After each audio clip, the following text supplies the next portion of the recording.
Good day everyone, my name is Ryan Celestino and welcome to my vlog. In today's video, we're gonna talk about an autopsy and how it is done. So let's get started. An autopsy is a surgical procedure performed on a corpse after death, period called post-mortem. The autopsy will be conducted by a trained physician who has specialized in pathology. Determining the cause of death will require a vast understanding of disease and injury. So, an autopsy is performed when there are suspicious circumstances surrounding someone's death or when no signs of natural causes of death. Now, let's proceed on how to perform an autopsy. So, we have 6 steps or stages in performing an autopsy. Number 1 is Y incision. Number 2 is removal of organs.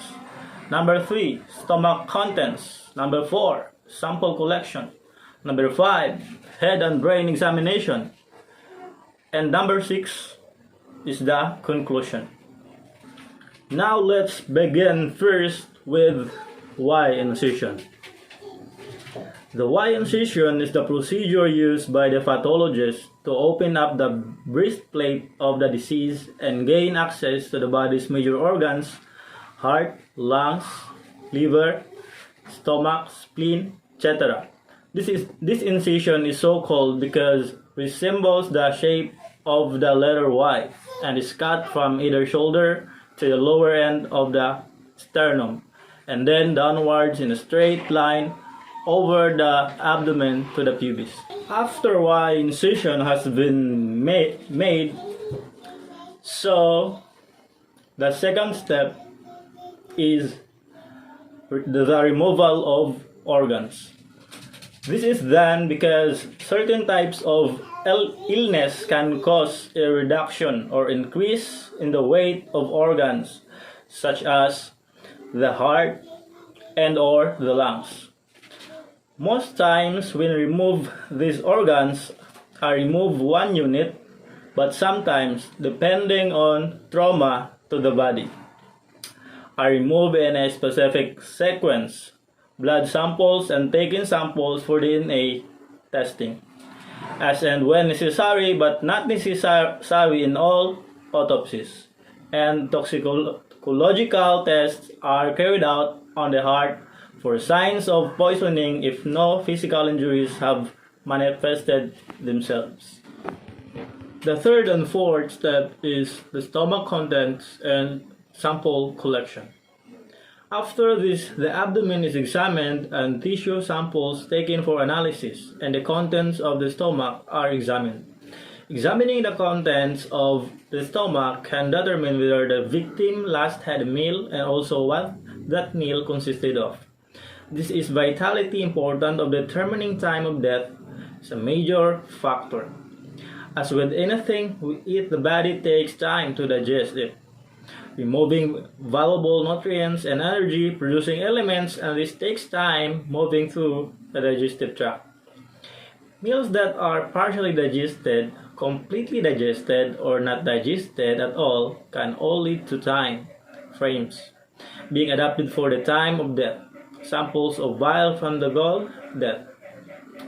Bladder, ocular, fluid, liver, tissue, and urine are also taken for toxicology testing, as some poisons may not show in one part of the body but will show in others.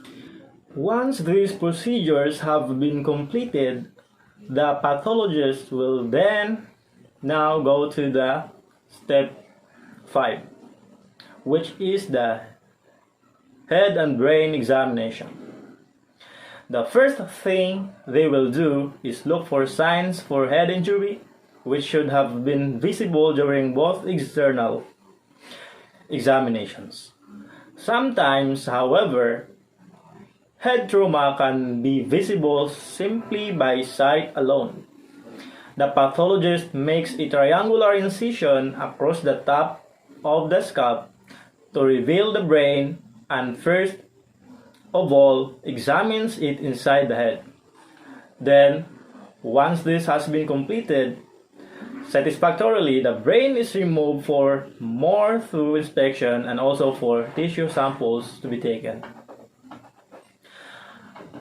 After all of these procedures have been carried out, the organs are then placed back into the body and the body is carefully sewn up again. Once these procedures have been completed, so the pathologist will now make a conclusion, which is the last step. It is the pathologist's job to report his or her findings to the police, who will then be charged with the task of what to do next. It is important to note that although these procedures are carried out more often than not in the case of natural death, if death or murder, then the body is not released to the family for burial until all investigations have been completed and inquests carried out. So that's all for today, guys, and I hope you've learned something from this video, and don't forget to subscribe and hit the notification bell for more videos updates. See you next time. Stay happy!